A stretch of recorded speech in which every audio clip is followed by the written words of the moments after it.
All right. How are you guys doing? You made it despite the cold. Did you guys come to school yesterday? Yeah, some schools closed. Okay, so just a reminder to choose your presentation papers. Some of you did already choose, and I have it saved. Some did not. You have a question about it? Okay. We just want to make sure that you have a paper selected so that you can start working on it as, slowly as you go, if you have questions and stuff like that. Okay. Um, yeah, so that was my reminder. I'll try to go through protein analysis, and if I have time at the end, I can go over the practice set with you. If you have submitted it, that's great. To submit it, please do so by phone if you haven't done so already. You can either give me a hard copy or send it by email, that's fine. Because then you have another set of practice problems, I think under week 3 or 4, don't remember, but it is open for you. And I will post the key of the first set. And as we go, I'll post the key and we can go over them together. Okay, so just as a recap, when you hear protein analysis, what are some examples of the categories? Not like specific assay, but the category. What does protein analysis entail? From what you remember. What category? Quantification is one category. What else? Yes, identification, characterization, that's one category. And then one other category is separation, the production of isolate or concentrated fraction, basically. All right, what are some methods for protein quantification that you are familiar with? And you know so much. Huh? Caldon is one. Dumas is another. What? Bradford assay, yes, based on dye binding of the protein. Chlorine, yeah. It's also based on reducing power of the protein. One we do in our lab a lot, and well, you can't actually, but that was a good answer before. You can't determine the answer and quantify them and add them up to get the protein. You can do that. But I was looking for an assay that we use a lot in combination of BCA bisynchronic assay. So based on absorption and you run a standard curve. Yeah, so that is good.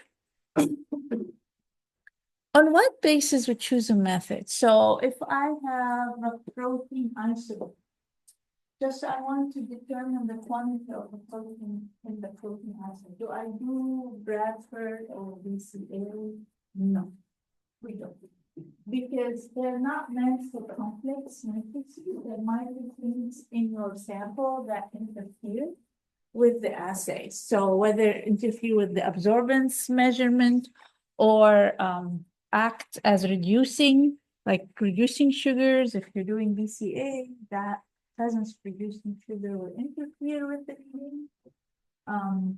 So when you have complex matrices, we often go to the most common analyses based on like Dumas and Caldol. But if you have a pure protein sample or a very pure form of protein in solution, then we can do absorbance assays like BCA, Bradford, even measurement at 280 nanometer.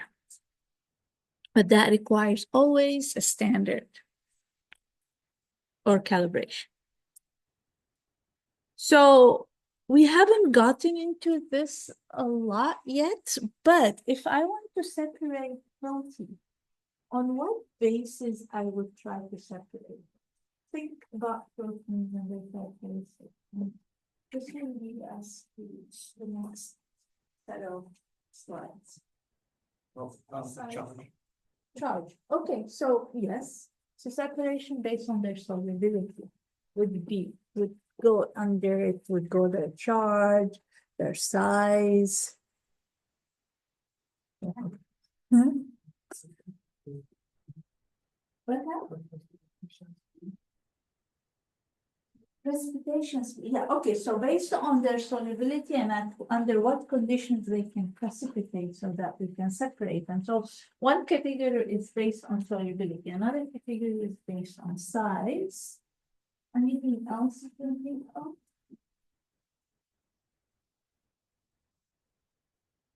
Absorptivity. So if we have a chromatographic setting, we can separate proteins based on hydrophobic interaction, based on ionic interaction, like in ion chromatography, or we can separate them based on affinity chromatography. So absorption characteristics. So all of this, it really depends on the physical chemical characteristics of the protein. And we're going to go into that in more detail. So the first category is separation based on solubility. So we talked about precipitation. So we can, if we know the isoelectric point of the protein, you have a mixture in solution and you want to separate the protein from other components so you can bring the pH to the isoelectric point. Then what happens is that the protein will not interact with water as much, but they will form protein-protein interaction because they don't carry enough charge. So when they don't carry enough charge, proteins can come together instead of repelling each other via hydrophobic interaction, ionic, hydrogen bond, what have you, all sorts of interactions, even disulfide linkages when they are close proximity and they can precipitate. Salting out, you're going to hear me talk about salting in and salting out quite a bit. In salting out, what happens is a very common salt that is used for salting out is ammonium sulfate. So what happens here is that those dissociated salt ions will interact with the charges on the protein. So they shield the charges on the protein and they compete also for water interaction. So instead of your protein interacting with water and being soluble, then the charges are shielded by the salt, and the salt is competing for water interaction, so the protein will aggregate and precipitate. So just for the sake of simplicity and exercise, if you have 5 different proteins and they vary in charge, and I want to get protein C, and they vary in charge. A is the least charged, B is the most charged. And if I want to use the salting in concept, how would I approach that? So I have a mixture of protein in solution. And I just want to separate C from the rest. In simple terms, how would you approach that?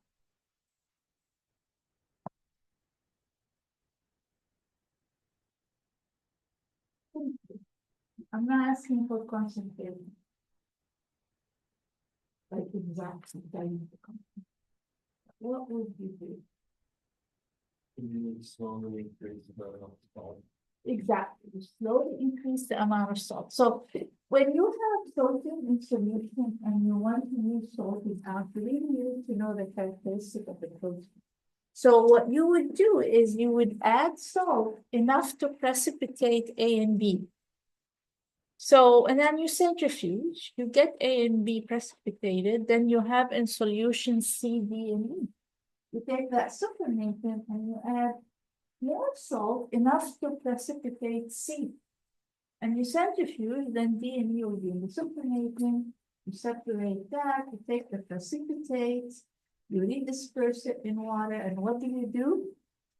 dialysis. You have to remove that salt. Okay.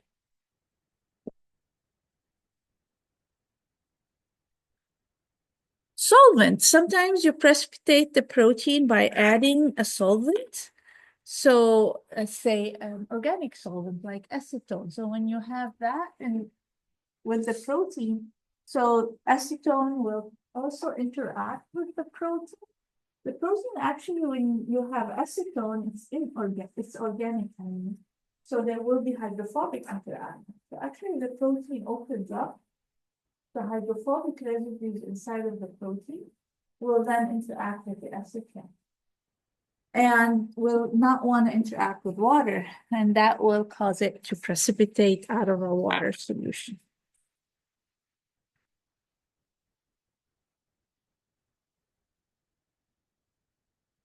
Okay, so precipitation now by or denaturation by heat. So you denature the protein and you treat it with thermal treatment, and then the protein denatures. It can then open up, hydrophobic interactions become strong. You can also induce disulfide interaction, and then you get precipitation. This is something we try to prevent doing. Why? This is not the go-to protein separation. You don't want to do that. It's a way to do it, but we don't want to do it. Why? Huh?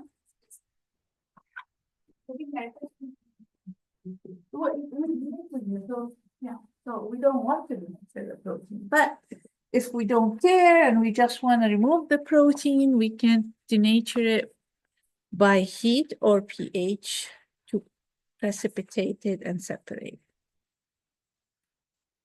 Now, different proteins denature at different temperatures, so we need to know the denaturation temperature to cause that protein to denature, to polymerize, to precipitate out of solution.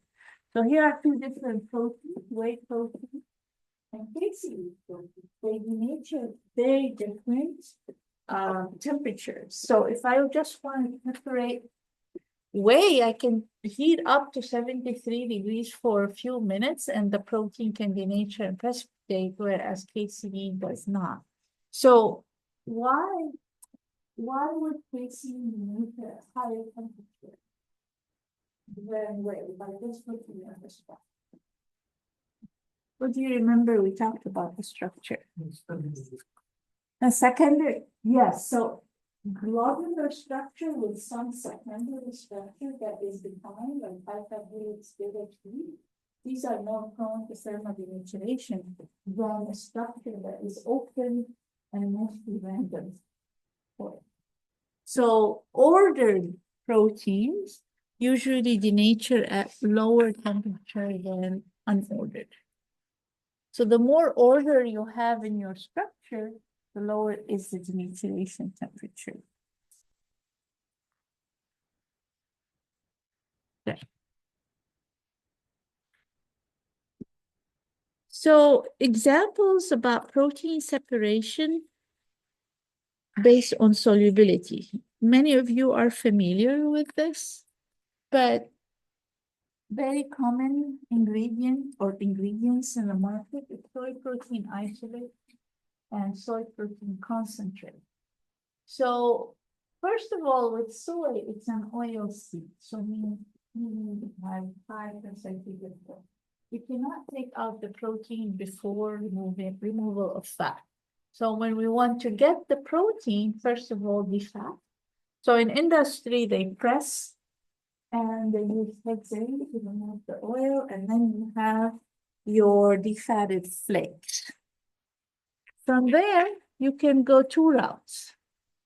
If you want to get an isolate with at least 90% protein, you solubilize with a little bit of alkalinity, above 7.5. In industry, they tend to go as high as they can with alkalinity so that they get maximum extraction of protein. So basically alkaline, in our lab, we try to get as low of a pH as possible so we don't denature the protein. But it's very common that in industry they use pH 8.5 and 9, sometimes even 9.5. That's why most of commercial protein ingredients are limited. So anywhere between 7.5 to 9, solubilize the protein, and then you centrifuge. So if you do that on a finer scale or industrial scale, we use something we call clarifiers. What else do we call them? This ledger. Huh? Decanter. Yeah. So they run at different speeds than what we have in the lab in terms of centrifuge. So you centrifuge, and then what precipitates from the flakes? What precipitates in the centrifuge? What component of this exotic flake will actually not be in the centrifuge?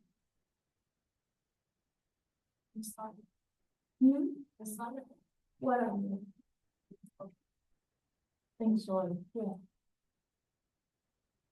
What things oil? Fiber, yeah. Mostly fiber. You don't have starch in oil seeds. Starch is a very residual component. So it's mostly fiber. So your insoluble fiber will precipitate, and then your solution will have proteins and what else?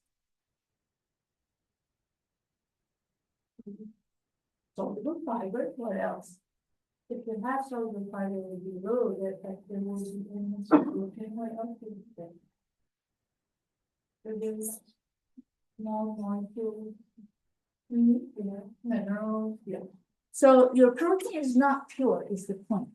So you get that supernatant and you have that protein and the other soluble components, and then we acidify to the isoelectric point of the protein, 4.5 or so is the average. When you centrifuge, your protein now is precipitate. In the supernatant, you have soluble dietary fiber, minerals, more sugars and carbohydrate or triglycerides, and some soluble protein remains in solution, mostly albumins. Then you take that precipitate, you wash, you reconstitute and neutralize, you homogenize, pasteurize, and spray dry, and then you get your soy protein isolate above 90%. If you want to produce a concentrate, you can do two things: aqueous alcohol or acid wash. With aqueous alcohol, only small sugars and oligosaccharides get soluble, the protein and fiber precipitate. Same if you acid wash, you can disperse, bring down the pH to 4.5, and then centrifuge, the protein and fiber will precipitate. That's why it's called a concentrate. You still have a lot of fiber. So protein and fiber, and this is mostly used for extrusion to produce TVP, texturized vegetable protein. Okay.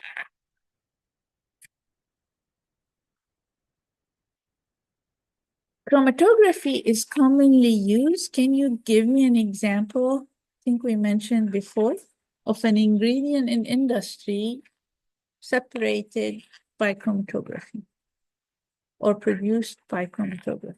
Very common ingredient. No? No? You want to guess? No? Have you heard of hydrogen? What is it? Wafer. So wafer can isolate. Agripur used to be the Visco many years ago, and they had this patent. They were the only ones in the US to produce whey protein isolate using ion exchange chromatography. And their product has better functionality, especially solubility, than whey protein isolate produced through membrane filtration. So basically, you can do chromatography at large scale. So you can have columns at really large scale, very tall, very wide columns to separate proteins. So if you think of whey, what are there in that whey? There are lactose, calcium, and protein. Whey protein at pH 7 is mostly negatively charged. So if they use anion exchange, they're selectively binding the protein, and then everything else it goes through the column. And then they would change the conditions of the mobile phase or the moving phase so that they can retrieve that protein. So you can do that chromatography at different sizes, from very small to very large industrial scale. So ion chromatography, mostly for protein, is anion exchange. So you are exchanging negatively charged proteins. So I'm not going to go into the principle of chromatography here. That would be another class. But basically, your stationary phase is made up of a polysaccharide resin that is cross-linked, and you can have different sizes of 4 sizes, but then they can be negatively charged and or positively charged. But usually for protein, they are positively charged, and you are exchanging or separating negatively charged proteins. Another very common chromatography for protein is hydrophobic interaction chromatography. This is when you want to separate proteins from components that are hydrophilic in a mixture. So the way it works is that you have your protein solution and you add a lot of salt in it. So you prepare the protein in salt, and then you inject your sample, and you will be running your moving phase, your mobile phase with salt. So the protein precipitates on the column, so it doesn't move. All hydrophilic components will move and will leave the column while you're running salt. When you change from salt to water, the protein now comes up. So the salt, really what happened is salt shielded the charges on the protein, and the protein interacted with the column via hydrophobic interactions. So when the salt concentration is reduced, you reduce that interaction with via hydrophobic interaction, and the protein comes out. So you can separate different proteins from each other if you build the gradients. You can build the gradient from very high salt to low salt to water. And then you can separate proteins based on their hydrophobicity. But usually in application, like in our lab, for example, we just want to separate the protein from sugars or carbohydrates. So, hydrophobic. Yes, and when you put salt,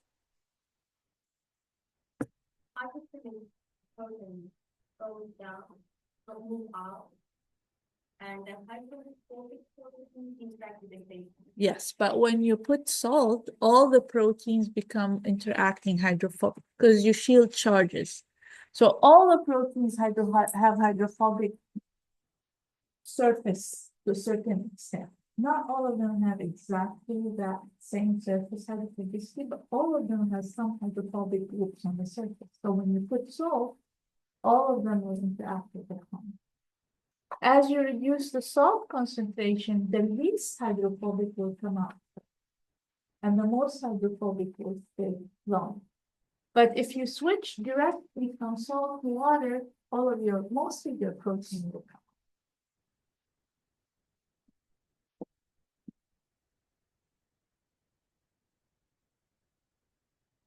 And then there's affinity chromatography, also used in industry quite a bit to produce pure enzymes or antibodies. It's very common because it's a very specific interaction. So if you have a mixture of proteins and you're targeting a specific enzyme, let's say, Your stationary phase will have either an enzyme cofactor or an enzyme inhibitor that will react very specifically with your enzyme and separate it from everything else.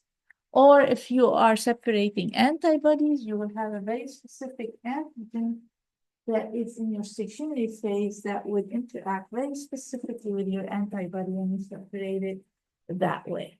So when you separate your enzyme or antibody or a very specific protein from the mixture, what you can then do is when everything else leaves the column, then you can change constituents of your mobile phase. You can change pH or ionic strength so that you loosen the interaction with the column and then you let it out.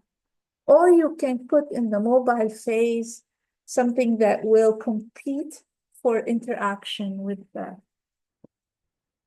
particular protein of interest.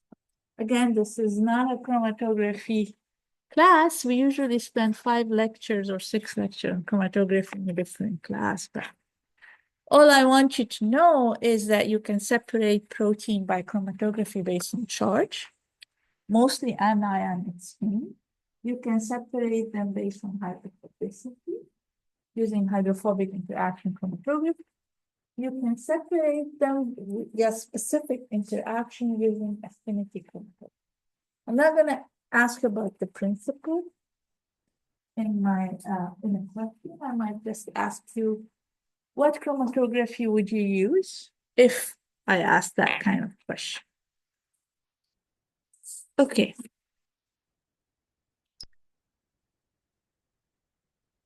Next, I'm going to go into separation based on size. A very common method that we use quite a bit is membrane separation. And in this case, we use semi-permeable membrane in a system we call dialysis. So here it's a very specific use. We often use it to desalt. That means you remove salt from a protein mixture that we obtain. Let's say if we obtain protein and there was salting out, we need to remove the salt. If we obtain protein and in the process, we use salt to salt in. Salting in, if you add a little bit of salt, you're solubilizing the protein, but then you want to remove that salt. Or even if we're using pH, where you are extracting a pH 8, and then you bring down the pH to 4.5. What happens? What are you generating? You add NaOH, and then you're adding HCl. What are you generating? NaCl. So we also need to remove that salt. The more pure you want your protein to be, the more important is the step in isolation. And it's typically based on molecular weight and size. So I didn't bring them. Who that has never seen a dialysis tube before? Or dialysis apparatus? You all are familiar with it? Of course, my lab are. You're familiar with it? I saw someone else do it. You've seen someone else do it? You've done it? Okay. All right. So tell me how to do it. It's a long story. Let's hear the story. So what do you do? Give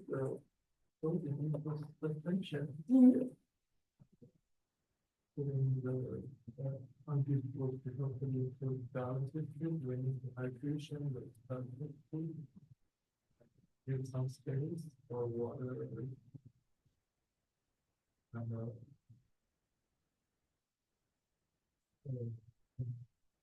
That's all correct.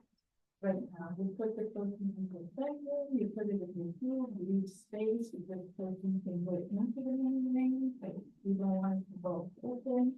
Very good. So now you have your protein in the tube, and then what do you do with it? Protein solution, you put it in a container that has water. Yeah, forever. How many times? 13. Sometimes we don't get water in our lab, then we know thanks is happening. Yes. So we are the reason for all this water to run out of the We kept a big jar in our lab. We keep a jar? Yeah. Yeah, so we have this big bucket that we throw water and we put the tube and every few hours we change the water. Why? What's happening? Dialysis is based on equilibrium. So it's just the fusion of salt and the movement of salt from high concentration to low concentration. And water also goes in and out as well. So you have pores, we can buy tubes with different pore sizes. They can be a 3 Philadelphia, they can be 5, they can be 10, they can be 20. So we can get whatever, well, they're not whatever we want, whatever is available in the market, but based on the protein size that we want to retain. And then we change the water quite a bit because it's equilibrium. So after a certain set of time, concentration of salt inside is equal outside. No matter how long you keep it, if you don't drink the water, you won't lose salt from the sample. So you have to change the water and repeat that equilibrium. And we usually do it multiple times until the salt concentration is very low. We're never gonna get 0. We try as much as we can, but we're never gonna get 0 because always you reach equilibrium. Okay, my friends, what was your genius suggestion? Oh, we can't talk here. Intentionally, I don't want you to like. No, so, because I keep arguing with my senior, you have to dialyze more, you have to dialyze more. And then my theory said, I don't want to dialyze 20 times. I want to determine the salt that is coming out by either conductivity or we can do total solids so that we can stop changing when we reach it as minimum as we can in conductivity and or total solids. So we can do that. So he's going to do that and determine the, but every sample is different. And every type of salt is different. So what works for one sample and one method doesn't mean because it's so I'll tell you what we do in industry. In industry, we're gonna look into something else.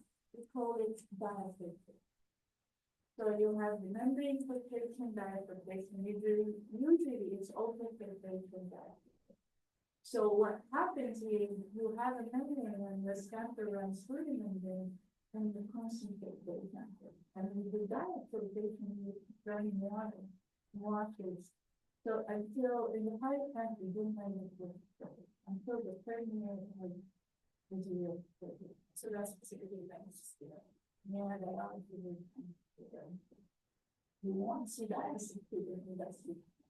Is it true that in the industry, for example, like pea protein isolate, when they're making that, they don't do any filtration, they just spray dry it and then it's fine. That's why it's really bad. That's why the ash content is high for pea proteins. You look at like some pea protein like chicken in the market, it will be really high in sodium. That's just because They didn't, yeah, because diafiltration costs money. When you have membrane is expensive, and then also you have membrane powder, where the protein attached to the membrane, so you have to always wash or change your membrane. So industry tried to get out of doing that and risk that you have high salt ingredients. The content is also varies a lot. Companies, because manufacturing, we talked about this.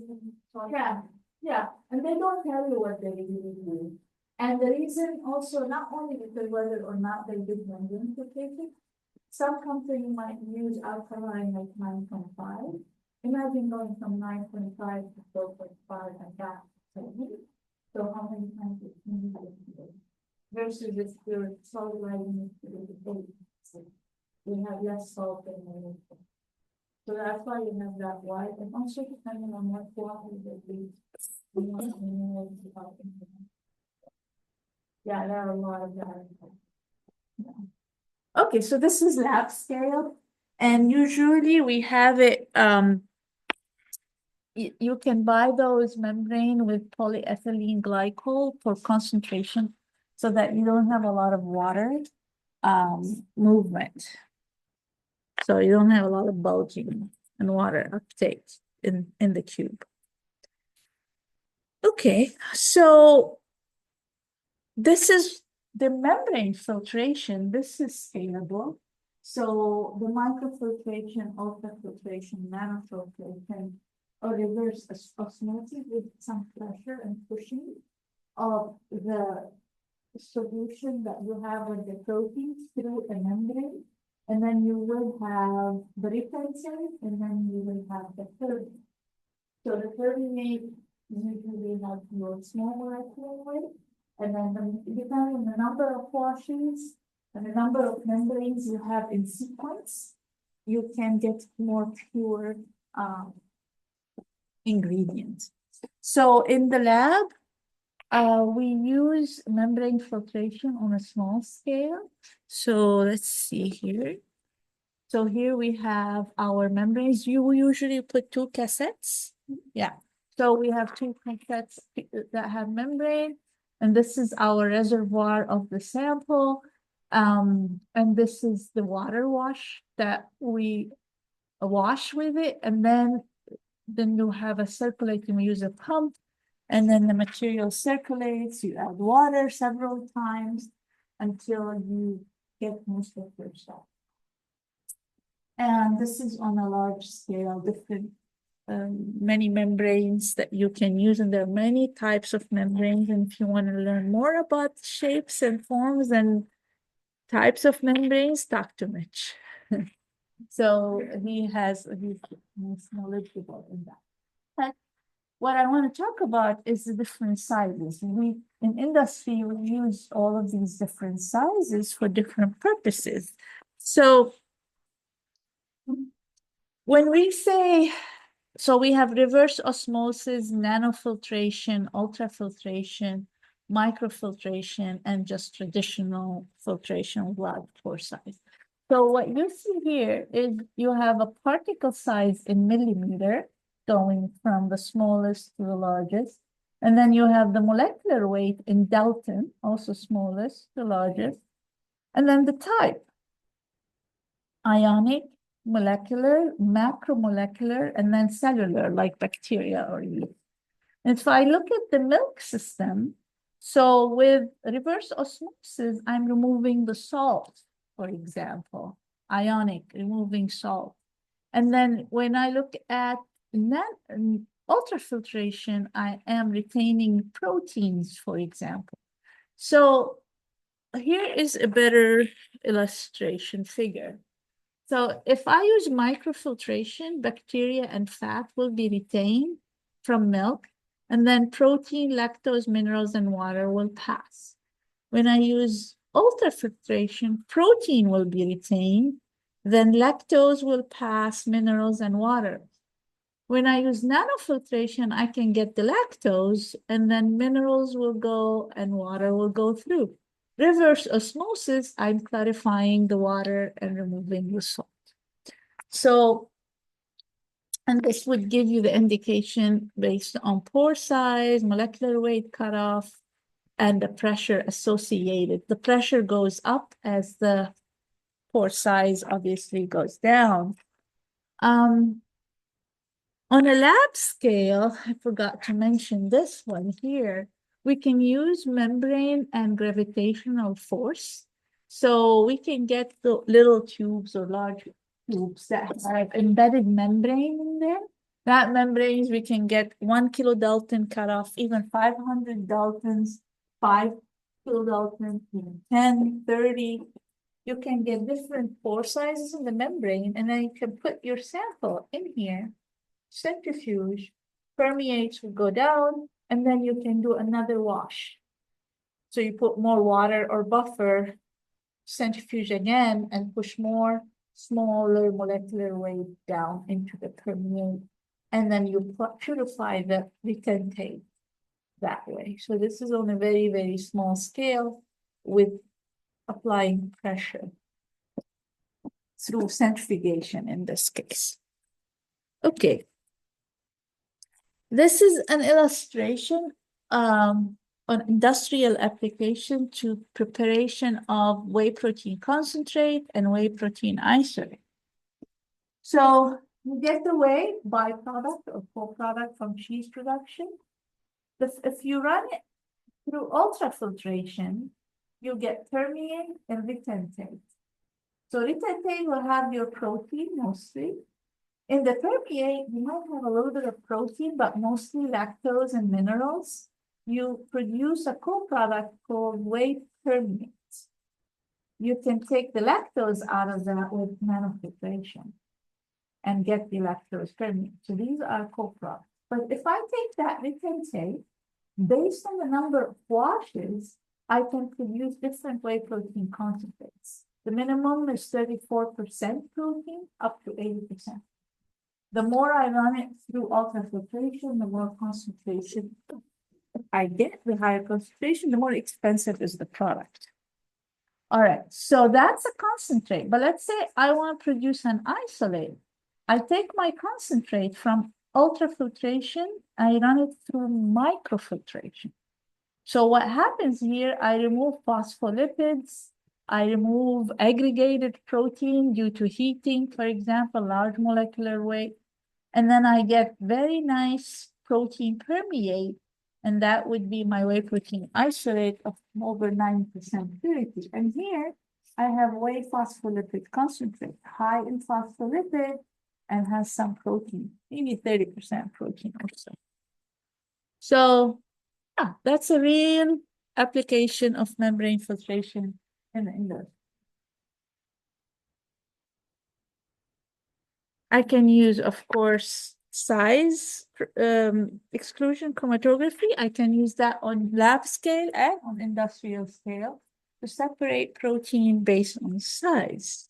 So the way it works is that you have your stationary phase made up of particles that do not interact with your protein. They are inert. The thing is they have pores, different pore sizes within the particle. So your protein and different components will be separated based on size. The smaller they are, they will go in all the pores and get delayed.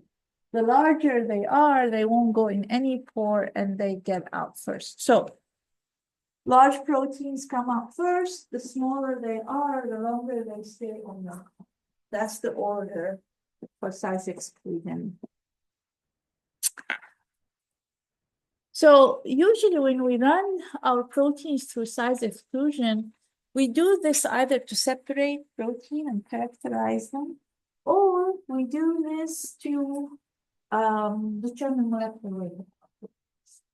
So if we want to determine the molecular weight of our protein to see, well, we hydrolyze the protein or we polymerize the protein, so we look at the changes in the molecular weight. What we do is we run a set of standards that have different molecular weights. And we calculate a specific constant called partition coefficient constant based on the retention volume. And then we know the molecular weight of our standards, and we plot that constant against the log of the molecular weight.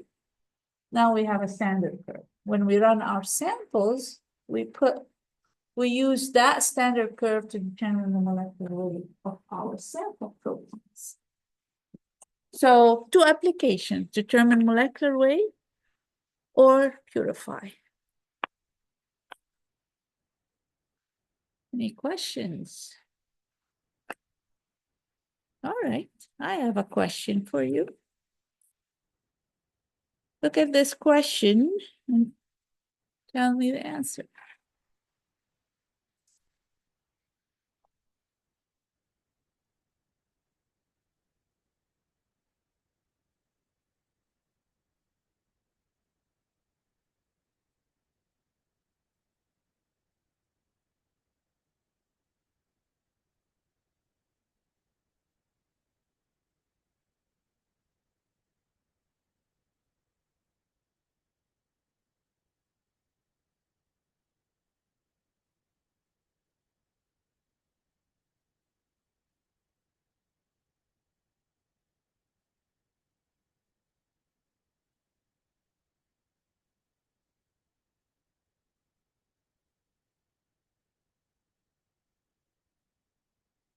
thoughts? Guessing?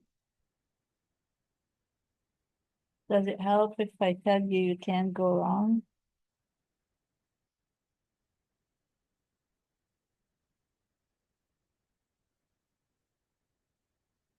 Any brave soul? Huh? A and C. Any, do you agree? Do you have other thoughts? Huh? B and C. All right. You agree? Do you have other thoughts? Huh? None of them? Only A? What did you say? I can't hear you. Only A? Let me tell you, A is correct. Huh? Not the only correct. All of it. You know, well, I don't know why you didn't like B. You can precipitate because look, you have protein Z is the least charged, +2, when the others are +5. So you can put like some salt concentration that would be enough to precipitate protein Z. And then you can separate by membrane filtration because now X and Y are very different in molecular weight. You can use a cutoff membrane of 35 kilodalton and separate them. So B is correct, A is correct, and C is correct because it doesn't matter. You can do cation exchange first and separate the +5s from the +2, and then do size exclusion to separate the 90 from the 30. Or the other way around, you can do size exclusion, separate the 90 and 89 from the 30, and then do cation and separate the +5. So anything can work. The only thing you need to know is what's the salt concentration you have to use. And this starts with trial and error, or if somebody else has done it, you just bring a published work and do it. So, and this, my friend, is where I spent 3 years as a postdoc doing. Separating an enzyme, a tiny one little enzyme from milk. And you know, milk has so many enzymes. And enzyme is a protein. So you go through all of this. If you think life is difficult with dialysis, look at what I used to do. All right, take the milk, remove the fat. Now you have the defatted milk. Then you do all precipitation. Find you so you separate the casein from whey. Okay, the enzyme that I care for usually is with casein, so I throw away whey. I get the casein, I resuspend it, then change pH, centrifuge, remove the precipitate, take the supernatant, add salt, centrifuge, throw away the supernatant, take the precipitate. So on dialysis, another set of separation based on pH and salt, more dialysis. So I get the last. Here's my plasma and supernatant, which is a small enzyme. Yeah, so it takes about 3 days of work. Yeah, so don't complain about dialysis. I've done it. I've lived through it. Okay. What's that? I only have 4 watches. So That's in a buffer. Right. yeah, buffer. Yeah. I don't think I was looking for 90% protein purity. Yeah. Okay, Medora found the crack. All right. So I separated the protein after 100 times washes. Now what? I want to characterize my protein.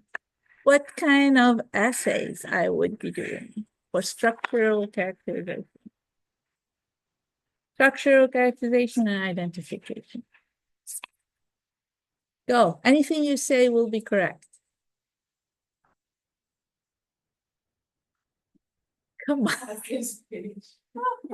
Okay, molecular weight distribution. Very good. What else?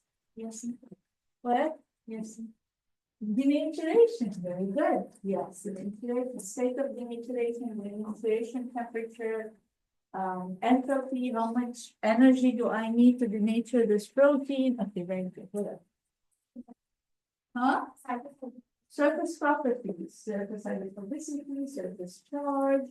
There's one other thing that we don't do in the lab, we call it surface sulfidal groups. Yeah. What else? Very important if it's in the protein or if it is, we're isolating the protein and we want to know what it is. What do I do? Amino acid conjugation and sequence. All right, molecular interactions is another one. Let me see. Amino acid composition and sequence, molecular interactions, molecular size, denaturation, and configuration. So structural configuration, like secondary structure, for example. Surface properties. Oh, we forgot functional properties. It could be physical or biological. Physical is like what we do in the lab, gelation, solubility, emulsification. Biological is an activity.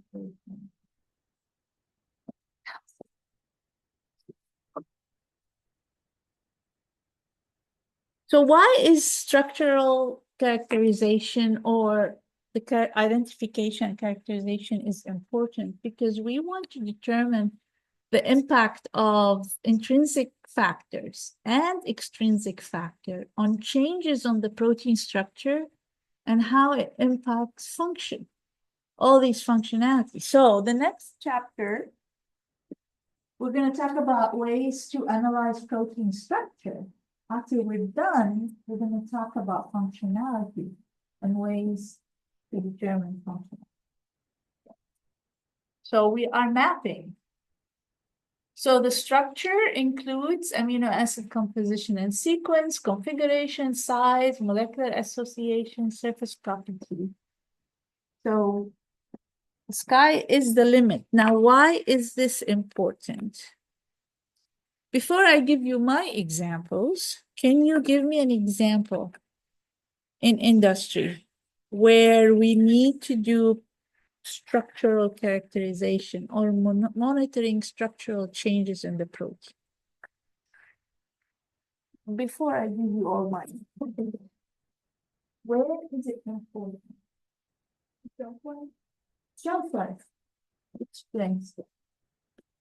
So, Yeah. A shelf life of what? the stability of the protein. Stability of the protein, shelf life of a protein product, or shelf life of a protein ingredient? Both. So what would you be looking at in terms of structure? Okay. Maybe physical shelf life and then physical stability. Yeah, like do you lose solubility over shelf life of beverage, for example? Okay, very good. That's a good example. What else? Which very product, what do you look at? The interaction. During extrusion? Yeah. In the formation of structure. How,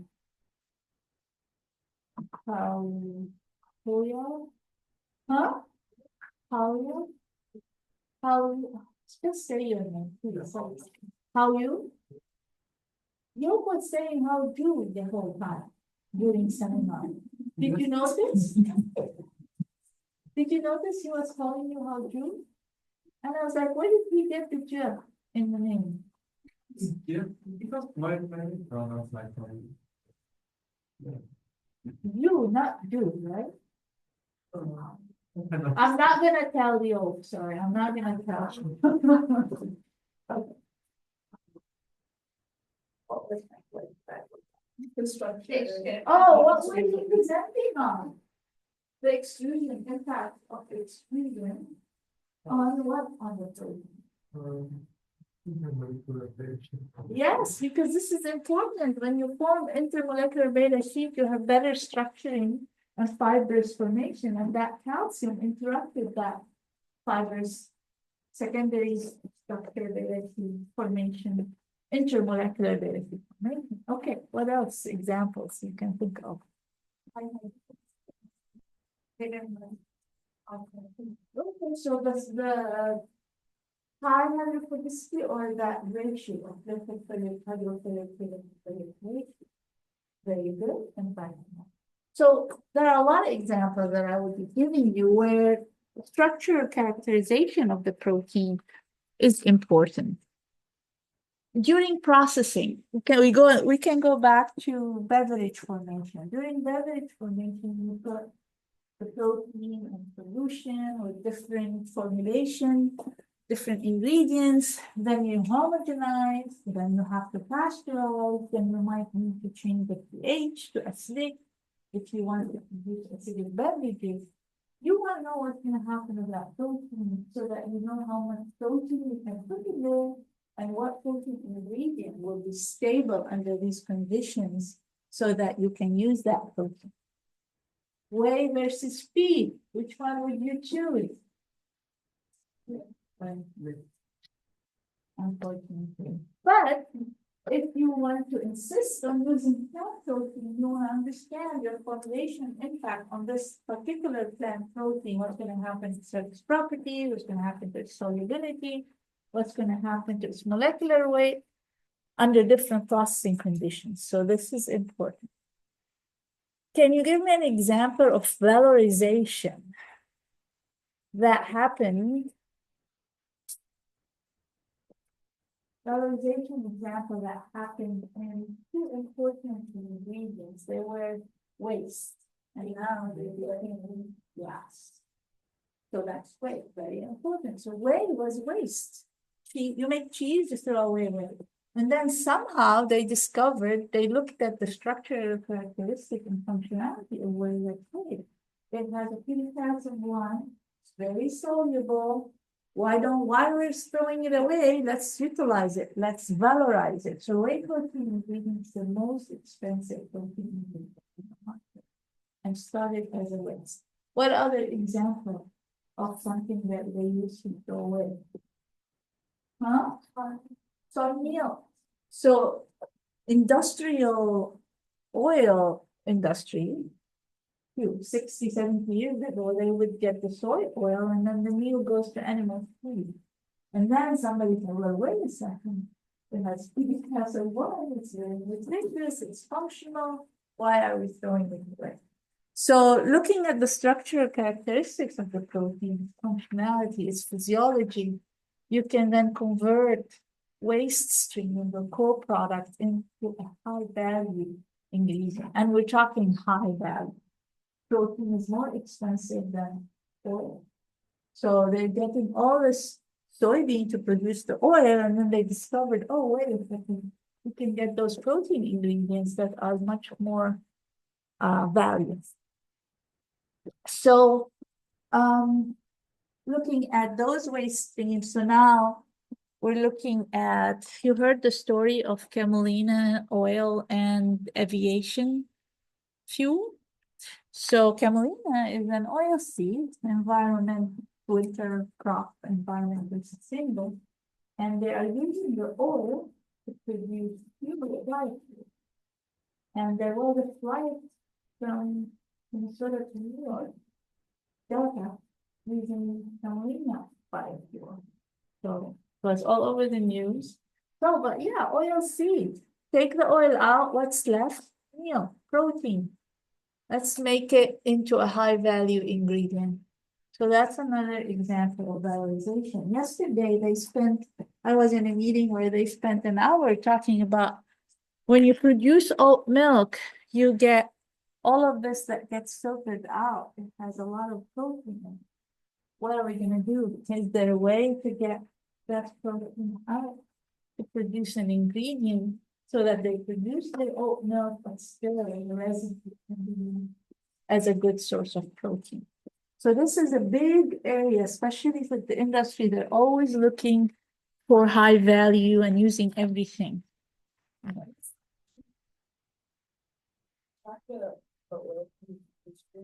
the biofuel, they often also use texting, or would that also have to, like, be used other songs? So they will have, well, you start with something, that's the first. Get the oil, and then handling is the method to get most of the oil out. But when they get oil out, they don't, if they're only caring about the oil, then they would just abuse that neon as much as they could to get the oil. And then end up with a neon.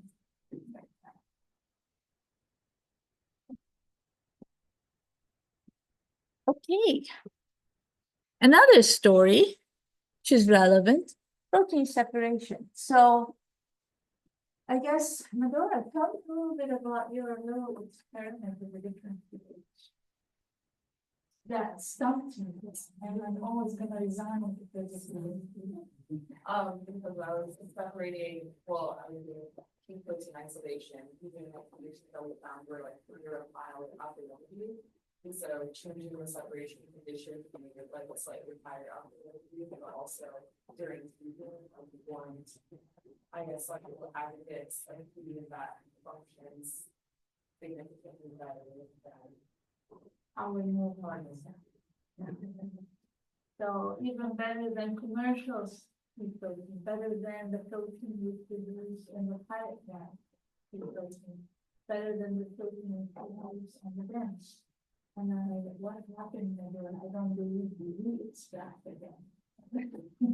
He re-extracted again, and of course, he was right.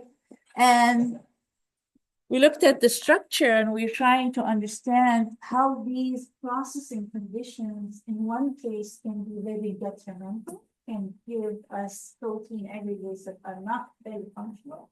But if we manipulate them in a certain way, actually give us very functional protein. So we look at the structural changes that cause these differences during protein separation. So it's very important to look at structure as we develop methods to isolate our protein. And in industry, it's like the story of their lives. They're always competing. So they produce a protein, they have to compare it to others. So when I worked at Cargill for a year and sabbatic, one of the many projects that I did in that 1 year, they wanted us to compare protein ingredient of their collaborator that they were getting into a joint venture with to 50 other protein. Literally, I'm not kidding. It was 50 different ingredients, pea protein, from all different companies they can get a hold of a sample. And we had to differentiate why this protein is better or worse than what's out there in the market. So it's always a case, and we look at structure, we look at function, and try to understand how and why they are different. Okay. Change in functionality, that's another one where I was also at Cargill, and then what they were doing, they were producing soy flour for an application that is very specific, the fermentation application, where the microorganism growth are dependent on the protein of the flour. So they bought a new cooker. So because, soy protein, you need to inhibit what you need to inhibit. Trypsin inhibitor. You need to inhibit that. That's Sarah. I'm sorry. We started about an hour and a half ago. No, that's okay. Welcome. Good thing to show up. It's better late than never. Okay. So they changed the cooker on us. And when they changed the cooker, they got the new one that they control time and temperature better. But then they sent that flower that they inhibited different inhibitors, they sent the flower to the customer, and the customer came back, microorganism growth went down. What did you do to the flower? Okay, Pam, what did you do to the flower? I don't know what you did to the flower. Okay, then we looked at changes in the protein that might have impacted by the stability of this protein by those microorganisms because they were living off of that protein. So we looked at protein polymerization, denaturation, and digestibility. So yeah, so changing the cooker, although you think you're becoming more efficient, but you need to adjust your time temperature combination because now you have put in more equipment. Milling, if you change your milling, you might want to look to see if there is a heat generation that is different or particle size different that might impact your protein factor. Another one is a big one, functionality enhancement. It's big, especially for plant proteins, because plant proteins are awful to work with. They don't gel very well, they are not soluble, they don't emulsify. It's just a sad, sad story, one sad story after the other. So what do we do? Functionally enhance. So we look at ways to enhance their gelation, emulsification. Maybe we can do co-plasma and form these soluble aggregates and then becomes better gel. Or maybe we can hydrolyze them a little bit to enhance in solubility. Or maybe we can glycate them so that they become a little bit more soluble, but we need to understand what enhancement we need to do based on what structure characteristic we need to change. And after all this, protein does not exist in vacuum. So you have system where you have fats in there, using sugars, you have fiber. So you want to understand what interaction the protein is going through with the other components to understand functionality. Because we can study protein in water solution till the end of the world, but it's not going to be the same when you put it in its formulation. So, yeah. Okay. So now that we know we have to do all of this, what now? What do we want to know next? Guess. +2, +3, +4, +5. Get an A in the class.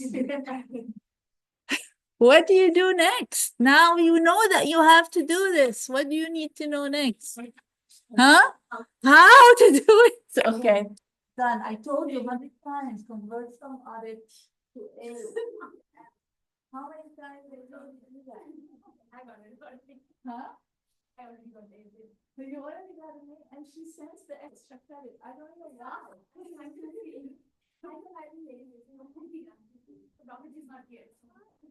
I'm gonna petition to change you from audit to grade. Anyway, okay, so now we want to talk about methods. All right. So we have chemical assays that we do, and then we have instrument-based analysis. So with the chemical assays, there are a bunch of them that we do, but a very common one is looking at the protein profile, we call it. And by looking at the protein profile, what we want to see is we want to see the individual protein subunits that help us in identifying the protein. We also want to look to see if the protein is hydrolyzed, how much of it is hydrolyzed, what subunits were hydrolyzed, or if the protein is polymerized, we need to see the extent of polymerization. We also need to see if the polymerization was due to disulfide linkages, for example. So this is done by gel electrophoresis. Long story short, SDS phage is a very common one, but it's not the only one. So SDS page, there's urea page and there's native page. What do you know about native page? Or like larger molecular weights and but it's not breaking down their subunits. Yeah, you don't put anything, like you don't put SDS or urea. You separate as they are, native. It's useless though. Because most of the proteins are need detergents and detergent or reducing agents so that you can see the substance, especially plant protein. If you run soy protein on a native gel, you don't see anything but a blob at the top of the gel, hardly moving. SDS page is basically you separate only on size, based on size, because the SDS, it's sodium decyl sulfate. Okay, page, what does it stand for? Sometimes my students write it as capital P and small a G E, and Pam crosses it out and says, no. Polyacrylamide gel electrophoresis. So it's not a page in a book. It is a page because it is an abbreviation for polyacrylamide gel electrophoresis. So the gel is made of acrylamide and polymerized acrylamide. So that's why we call it polyacrylamide gel electrophoresis. The SCS, the sodium disulfide, sodium didosyl sulfide. That is a detergent that gives the protein a net negative charge. So it interacts on the surface of the protein, actually denatures the protein by breaking non-covalent interactions. So hydrogen bonds, hydrophobic interactions, van der Waals, ionic. So the protein can, if you have subunits of the proteins interacting via non-covalent interaction, they break off into subunits. And now they're all negatively charged. And so the gel, when you put it in that chamber and run a voltage, they all go in one direction, negative to positive. They're all negatively charged, so they all go from negative to positive. So who has never seen a gel electrophoresis? Never seen or done. Oh, wow. Who has done it a lot of times? All right, Emily, tell us how you run.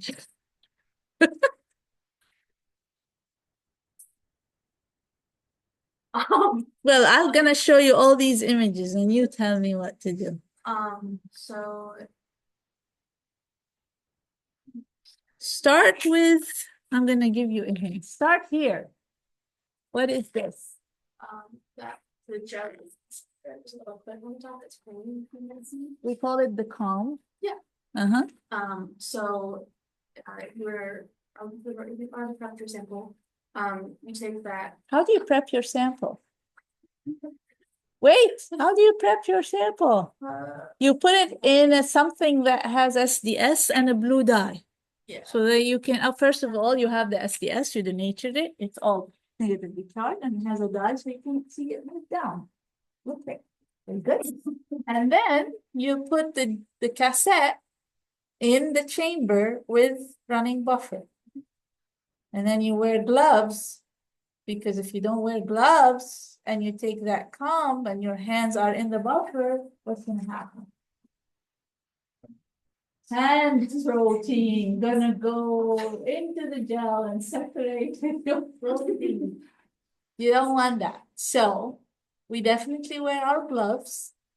We put that cassette in here, we remove that comb, and then we have our sample prepped in Lemley buffer, and we get this very nice pipette tip. Very thin pipette tip. And then you take out your 2 microliters and you load them in those little wells. Then you run it and you break the gel. No satisfying part. Huh? Yeah, it's very satisfying. Now you know how to crack it, right? Use the tongue for Yes, you use that part and crack it. And then you take that little gel from here, you put it with stain, and then you destain, and then you get a very nice looking gel like that. With your protein separating based on molecular weight, you run a molecular weight marker, and then you would have, sometimes we used to buy standards to identify different proteins, but because now we have run, for example, soy proteins 100 times, we don't need to run beta-conglycine and glycine standards. We know where they are, we have identified them. And then we run samples that we used enzymatic hydrolysis to determine the specificity of the enzyme. For example, here we use papain, it targeted beta-conglycinin. In this sample, we use pepsin, it targeted the glycinin. So you see disappearance of the glycinins, and here you see disappearance of the beta-conglycinin. So that was a way to look at protein specificity or enzyme specificity towards certain subunits in soy. So very valuable tool. Now, urea page is very often used with casein protein, because casein protein, if you run them on SDS page, they hardly separate this from the. So urea basically separates based on charge to size ratio. So you can see the change, the difference in protein based on the size and charge difference. And we talked about native. You don't put detergent or anything. Oftentimes, and especially for protein like soy, you need to add a reducing agent. Because if you look at glycinin is a hexamer that is stabilized by disulfide lipids. If you don't put reducing agent, you will see something like that moving down the gel. Well, this is really bad, but very concentrated. But really, most of it is we don't see your individual subunits.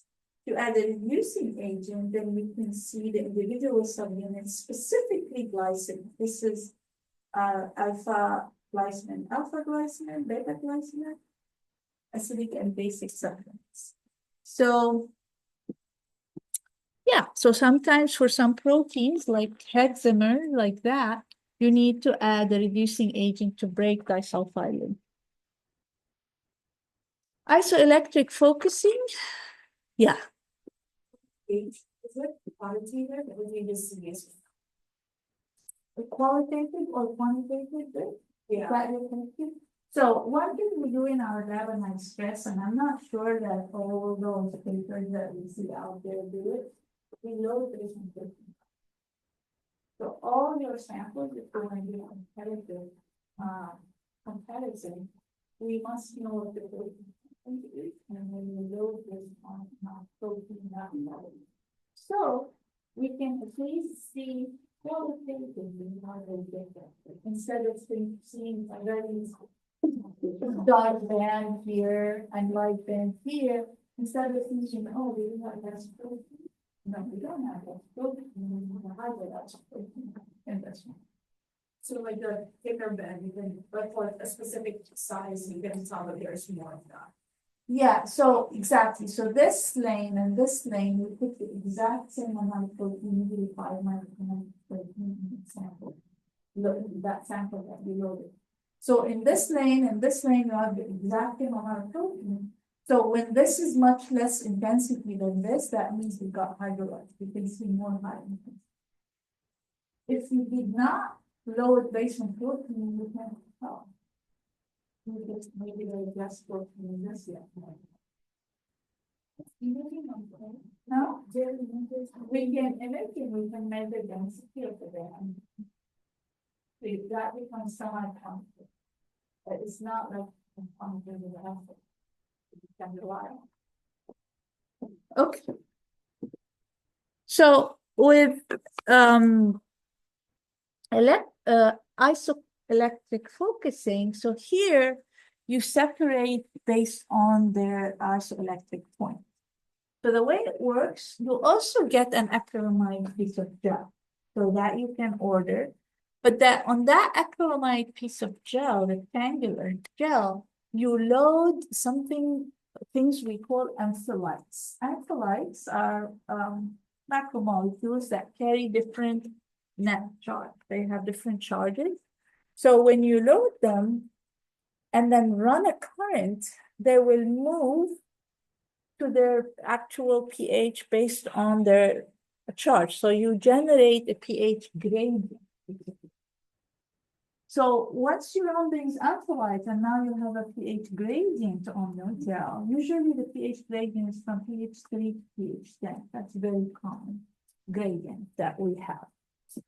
Then you load your sample, which is protein, and then you load it at one end, let's say, and that you would have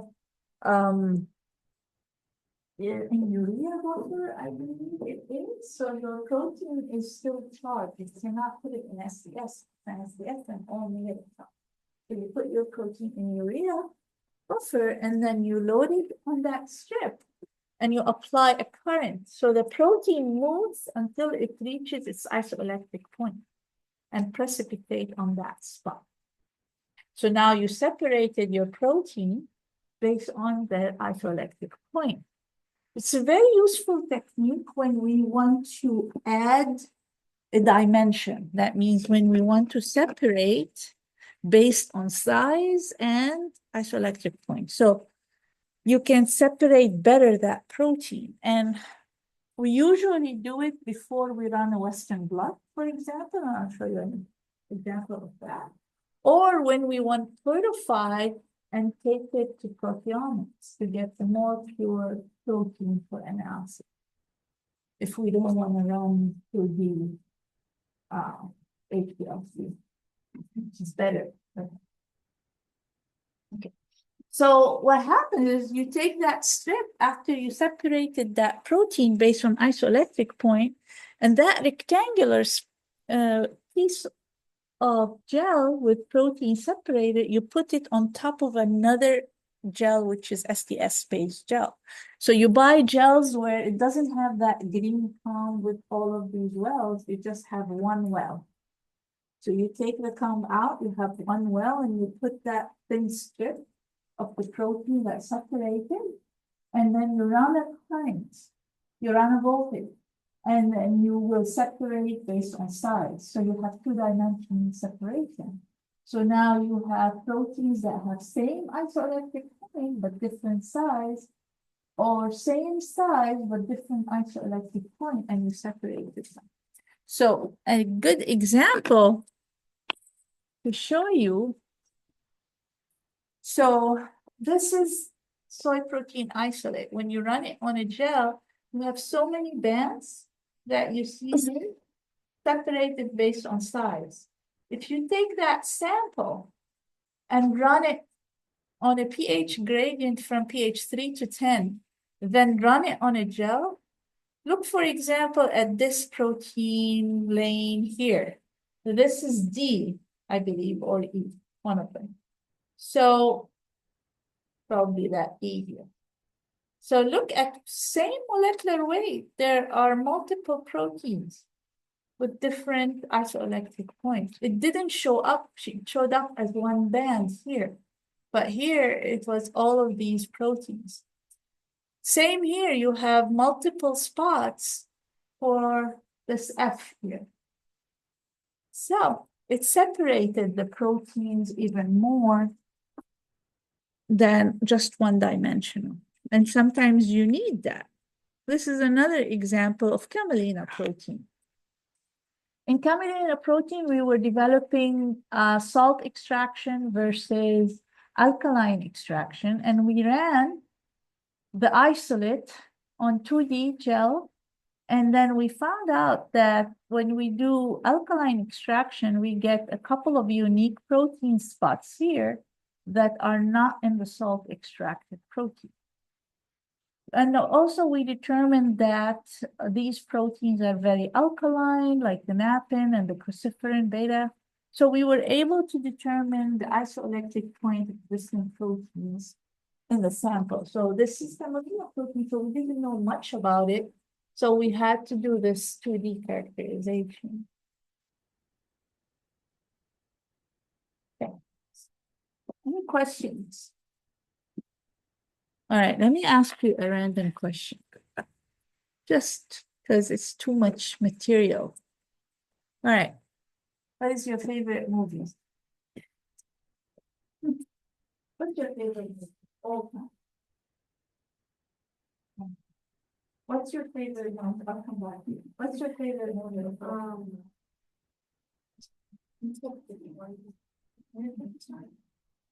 What? Who remembers their favorite movie of all time? Okay, good. Labyrinth, David Bowie. David Bowie is an actor? It's just a singer. You should see Lect. Okay, what is it about? It's like mostly puppets, but it's also like kind of a musical. But it's kind of weird and Weird, David Bowie. I mean, he's yeah, weird. so it's very David Bowie. Yeah. Okay, what else? Give us suggestion of a good movie. One thing. You don't have a favorite car. Cars? Cars is good. Huh? You I remember remember what it was, Lisa Frankenstein. Lisa Frankenstein? White robot, a sandwich. It's an animation. Oh, this is a different one. What is it? White robot, Robot. white. Why is robot? Oh, it's recent. It's like last year.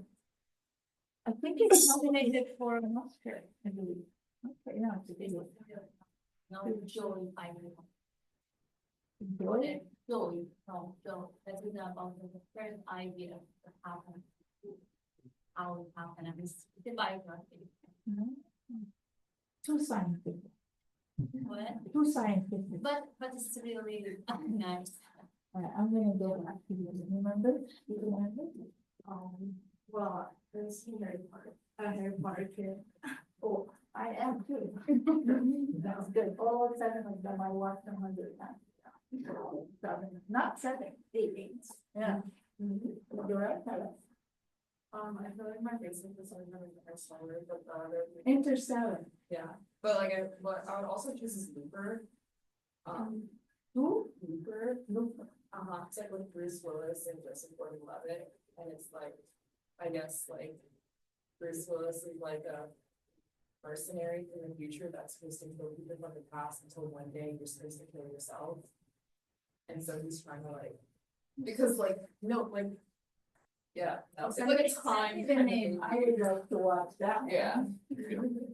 All right, so, Andressa, are you Googling what movie you watched? I was trying to remember like what a good show that I watched on Netflix. It's recent. I'm going to recommend. Yeah, But like growing up, I actually used John's Harry Potter TV. yeah, I was like, okay, find that and recommend it once you find it. You tell me, mister.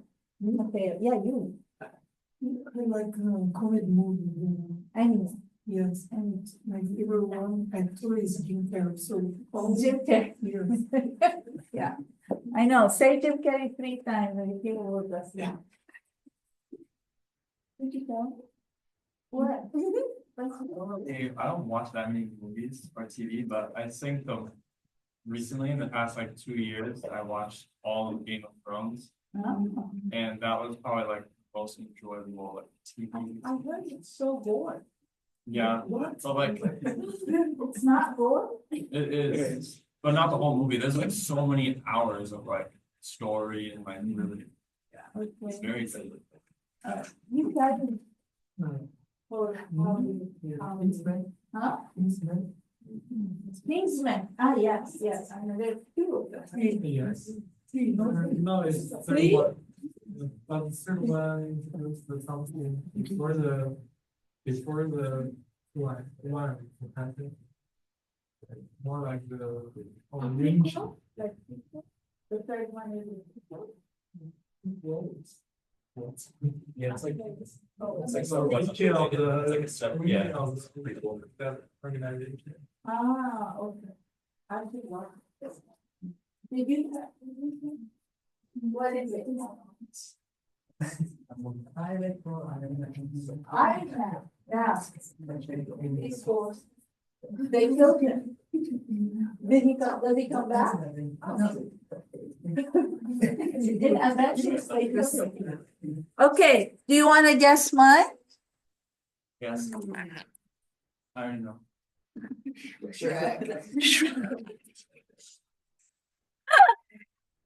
I love Shrek. I think I memorized all 4 movies. Huh? Yeah. And the dog can see. Like fine. Yeah. Okay. All right, I'll come back to this. I'm sorry, but we still have a little bit of time. All right, so surface properties. We do that quite a bit to understand potential interaction and potential functionality. So if the protein has high surface charge, it will tell us that it might potentially more soluble than another protein that has low surface charge. And usually the surface charge, we measure it at a particular pH. And we measure it at the pH that is relevant to the application. So if we are interested in beverages at pH 7, neutral beverages, so we prepare our protein solution at that pH and we measure the surface charge. If we are interested to determine the surface charge at an acidic pH, we also adjust the pH to that acidic pH and then measure the charge. So it really determines kind of the density of the charge on the surface of the protein. And you can measure it chemically, but in our lab, we don't measure it chemically. We measure it by measuring zeta potential using zeta size and stream. But it is impacted by something very annoying. When we try to measure the charge on the protein, there's something in that protein solution that will impact our reading. What is it? Okay. To the iron? So minerals in them. So if you have high salt content, the reading would be low because of the shielding of the salt on the protein. So basically it will read not accurately the load of the charge on the protein. So the load of the charge becomes dependent also on the salt. So the salt interaction, so if you have high salt content and you're trying to measure your surface charge at pH 7, where your protein supposedly is negatively charged, but you have a lot of salt, so your sodium is interacting with this negative charge on the protein, so you don't read as much net negative charge as you would if you don't have that much salt. And surface hydrophobicity is usually an indication of processing. So, and differences among proteins. So whey protein, for example, have very low or relatively low surface hydrophobicity compared to pea protein or soy protein. But also a native protein will have a higher surface hydrophobicity than a native protein. And a polymerized protein will have low or high surface hydrophobicity compared to its native form. Yeah, so it is a tricky one. So if you're heating a protein, let's say this is heating time, and this is your surface hydrophobicity. And let's say you're heating at 75 or 80 degrees, depending on the protein.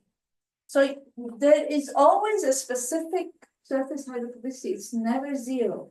Every protein has hydrophobic residues on the surface, no matter what. So you start here, and as you heat, the surface hydrophobicity increases. Why? Because you're denaturing the protein, you're exposing the interior moiety to the outside. But then if you continue heating, what happens? you're gonna get protein polymerization. And then your assay will detect less surface hydrophobic, because the assay that we run is basically a compound that will bind to the hydrophobic surface, and you read the fluorescence of that compound. If the protein is polymerized via hydrophobic interaction, there's less surface for that marker to bind. Then you will read less surface hydrophobicity. So you really need to know, at this point, you need multiple assays to determine if the protein is denatured, is it polymerized, is it native. So oftentimes when we do characterization of structure, we run DSC, for example, we look at the denaturation by the differential scanning calorimetry. We run a gel to determine if the protein is polymerized. So sometimes you have to run multiple assays to determine where are we on this curve with regard to that particular protein. Pre-sulfhydryl groups, sometimes when the protein is in its native form, sulfhydryl groups can be embedded in the middle of the protein. So like whey protein, for example, it has a free sulfhydryl group, but it's in the middle of the molecule, the native whey protein. When the protein is denatured, that sulfhydryl group is exposed because protein opens up. Then if you measure free sulfhydryl group, that would give you an indication if the protein is denatured, or if there has been a processing that caused a reduction when SS groups in the protein got reduced and you had more free sulfhydryl groups. Why is that important? Because free sulfhydryl groups impact protein polymerization during processing. So the more free sulfhydryl groups you have, the more prone of disulfide linkages formation. Yeah. So the sulfhydryl group, there are two assays that you can do: is surface sulfhydryl group and total free sulfhydryl group. So there's two assays that you can run to determine sulfhydryl groups.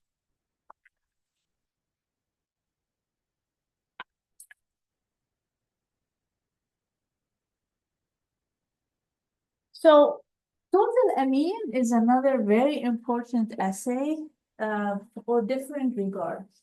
One, it's common to determine lysine degradation or loss of lysine, because lysine has that three primary amine that is very active with, so it's a method to determine loss of lysine.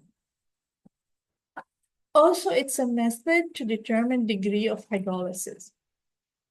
Because when you hydrolyze a protein, it's exposed to more primary amine. When you break peptide bond, you release a carboxyl group, you release an amine group, and a primary amine group, which reacts with OPA. So it's a method, we can use it to determine degree of hydrolysis.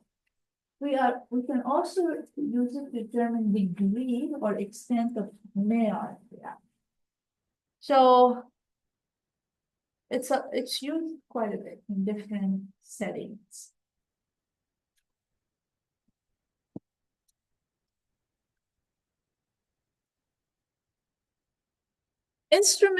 Instrument-based analysis, we all are familiar with differential scanning calorimetry. So this is not new to you all. We can determine multiple things with DSC. I should start putting newer. Our DSC doesn't give a positive peak, gives a negative peak. This is an older DSC. We had an older software that will integrate the positive enthalpies. So what DSC can do so many different things, not only used for protein denaturation, it's used also German melting point, starch gelatinization. So it's used for different things. In our world, for protein, we care about protein denaturation. So you have your sample, you put it in a chamber, closed, like a little sample container, sealed, you put it in a chamber and you have a heat flow. And you run a program where the temperature increases at a certain rate. And then you would integrate the endothermic peak. So we call this endothermic peak. So if you don't see any endothermic peak, what does that mean? If you run a sample and you don't see any denatured, but is it polarized? Is it polarized? Does it? Maybe, but the SC doesn't count. So whether or not the protein is polarized, the SC is not gonna count. It's gonna tell me if it's completely naked. We won't see any endothermic peak or uptake of energy. Because we talked about enthalpy and entropy and delta G. So basically, when you, if the protein is native and you give it heat, it's gonna uptake that heat and cause unfolding. So you measure that heat uptake. So if you're not able to see any heat uptake, that means the protein is already nature. But we don't know if it's polymerized, so we don't know the extent of polymerization. That's why never one method is gonna tell you everything. So this is gonna tell me, yes, protein is nature. Is it polymerized? We don't know. We have to run different methods to determine. But what it could tell me is if the protein is native or minimally denatured, it can give me the temperature at which the protein denatures. So this is glycine isolated from soy. It's telling me now glycine denatures at around 92 degrees C, and the enthalpy of denaturation is 3.48 joules per gram of protein, corrected for protein. This is soy protein we prepared in the lab. So it shows me another peak. So this other peak is beta-conglycine. It denatures at a lower temperature. So that tells me that in soy, the two main proteins are beta-conglycine and glycine. One denatures at a lower temperature than the other. Why? Because glycine is stabilized by disulfide bond, whereas conglysine does not have that. So the more disulfide bond you have, the higher the heat needed to denature the protein. Okay, so it tells me whether or not the protein is denatured. If it's not denatured, if it's a new protein, it tells me at what temperature it gets denatured. It also sometimes, if we are doing different processing, we can compare it to the native protein and determine the impact of the processing on the denaturation or extent of denaturation by monitoring the enthalpy. If the enthalpy before denaturation is like 4, and then after processing, it went down to 2, additional processing, and went down to 0. So it can tell me the impact of processing on the extent of denaturation.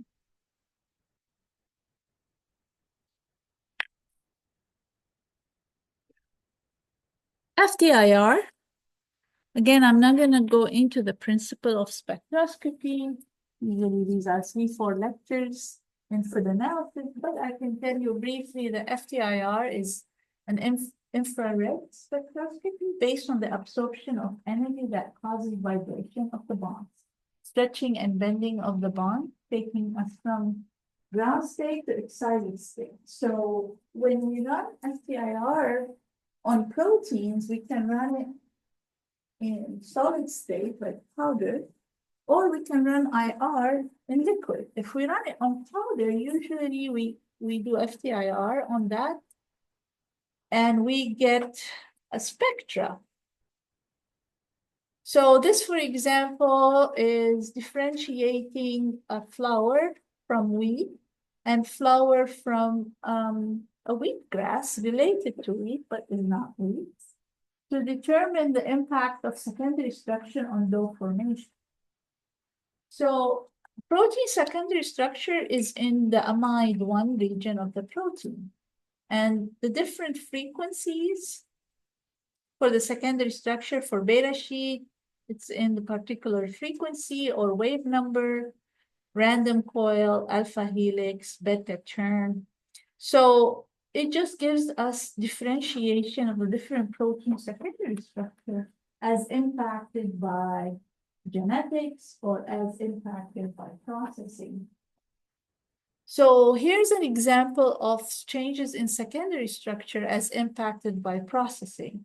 So we treated pea protein with different plasma species. So these plasma species, let's say this is ozone, for example. So ozone caused an increase in beta sheet formation, and that made that protein gel better, form better gels. So, but also if I want to look at a commercial pea protein and the pea protein we produce, we have higher alpha helix to beta sheet ratio. It's an indication of denaturation of the secondary protein structure. So if we look at pea protein, it's not only denatured on a tertiary level, it's denatured on a secondary level. The alpha helix to beta sheet is lower ratio than the one we produce in the lab, which is mostly in a native state. And then it has higher random coil. So it gives us a little bit of an indication that because if you run a DSC, it's just going to give you a straight line, not going to tell you much. So FTIR gives you another level of a secondary structure change. And also it gives you different processing, gives you how that percent relative abundance changes and how that impact functionality.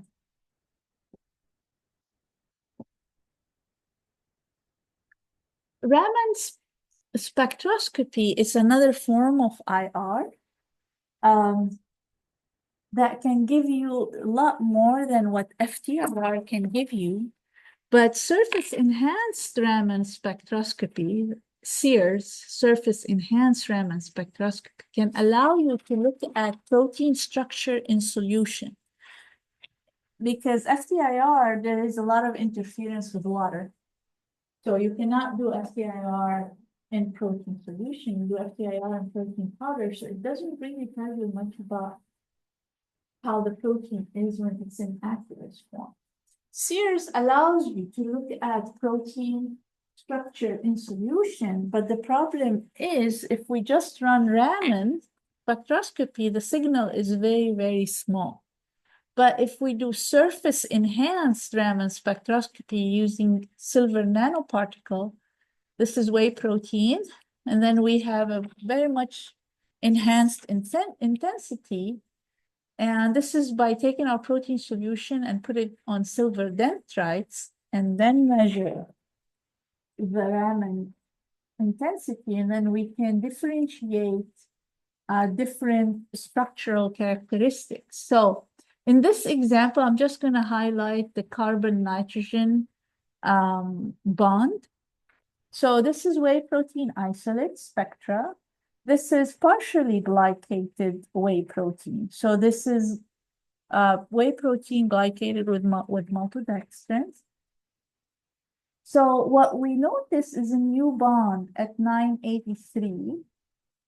So that's the wave number at 983. We notice this carbon-nitrogen bond, which was not there in WPI and was apparent in the glycated protein. So this allowed us to see that unique bond confirming the covalent linkage of the carbohydrate to our proteins because of the reaction we induced. Of course, it showed us other characteristics related to the ionization state, to the native state of the protein, which is not going to go into details. Formation of aggregates, but I'm going to stop here because it's time and I have a lot of information so far. Can continue next time.